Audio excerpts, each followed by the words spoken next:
it's crazy. We're just so happy. We're excited. The whole school's excited.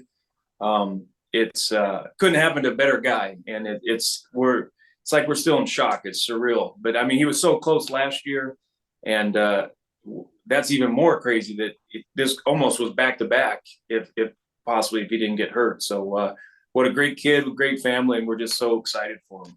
From your vantage point and knowing the player, what was it like coaching him? What made Brock so special?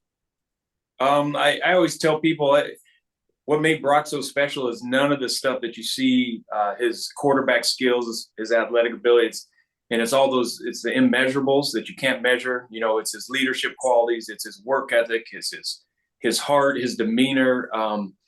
He's such a servant leader. He's about other people, and everything you see in interviews and everything he said, that's him. That's not a acting. That's just him. He's a humble guy that does. He's there for his teammates. He's there for other people, and he's just real quiet and goes about his business, but is able to speak up when it's needed as well. He went on after high school to Iowa State. What was the attention? Attention did he get from college programs when you had him? He didn't have much at all, which was crazy. And and what's funny, the other day, my wife said something. She goes, "I wish they'd play that interview from you when he was a senior." One of the local stations came out and said, "What's going on?" And they said, "There's gonna be a lot of college coaches in a year or two doing nothing but kicking a can down the street because they don't have a job, because they don't know how to evaluate talent, and they don't know what's good, and they look at all these things about height and speed, and they don't look at winners, and they don't look at all these things that he is."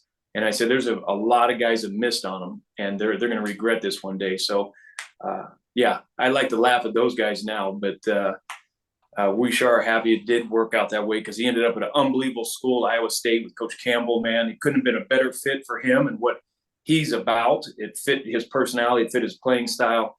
And then, as you said, everything worked out, man, and everything happens for a reason.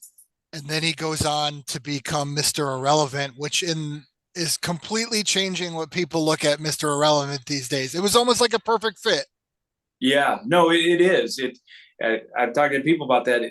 If they wouldn't have gone on that last pick and he's a free agent, I think he still makes it. But now he's got 4 or 5 teams that are, he may make a wrong choice. He may pick a different team and doesn't get this opportunity, and his whole future changes. So it was destiny. It was so cool that it worked out that way. And that's also kind of been his life story coming out of high school, not getting recruited and out of college. I mean, so it was kind of perfect. It's a great chapter in his book that's not done yet. And it was very fitting for Brock. It seems like you're not surprised by the success he's having at the highest stage. You know what? I'm surprised on when it happened and how fast it happened. I mean, I've always believed in Brock. Anyone who's played with him and been in that locker room or coached with him at the high school level and college knows that he's just a different individual, someone that we've never had that opportunity. We're so blessed and lucky to be able to have him for 4 years. And we knew what kind of person he is, but in the NFL, it's crazy. There's guys that play 10, 15 years that never go to the Super Bowl. And so I guess I'm surprised that it happened so fast. But again, he goes to the right team. He gets the third string. Some guys get hurt. He gets his opportunity. He takes advantage of it like he always does. And so obviously a little surprised we're in the Super Bowl second season in NFL. Pretty cool.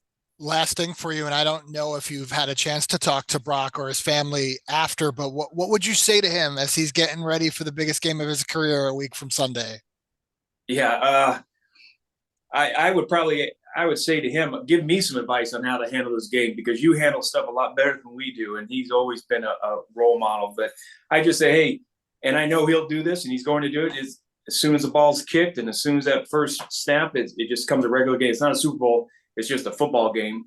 And but he's been so good at that his whole career. It's too bad there's 2 weeks because you have too much time to think about stuff. But I think as soon as that ball's kicked, he's going to just treat it like a regular football game, and he won't know the difference till the final whistle blows. Best player you've ever coached?